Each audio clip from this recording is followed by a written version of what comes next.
tinatawag natin na processed foods. Alam niyo po ba mga kaibigan, talaga nga naman, ang dami-dami na talaga sa atin pong mga supermarkets, even sa atin pong mga palengke, yung maraming preservatives na talagang tinatangkilik ng marami. At alam niyo po ba na this actually burdens our system because it progressively harder to function properly. Yung ano po, yung liver natin. Kasi siya pa din po yung nagsasala, siya pa din po yung naglilinis ng atin pong dugo.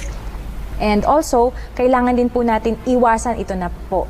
Babanggitin na natin yung atin pong mga breakfast cereals dahil may sugar din yan, ano po Doc, and processed foods. And also, itong mga frozen foods natin, yung mga canned goods, yung talagang pinapatagal sila, yung longevity talaga para tumagal at para naman mabenta, mabili at tangkilikin ng mga karamihan. Ang kalaban natin dyan, yung mga napapanood eh. Siyempre, akala nila maganda eh. Oo, Dok. Kaya pag minsan, Dok, alam mo, naiisip ko, sa totoo lang po na sa atin po mga manonood, kami po may TV kami sa bahay, pero hindi namin binubuksan. Yung parang kapag kunyari manonood lang, ikakabit mo lang, kunyari, nood ka ng mga, yung mga program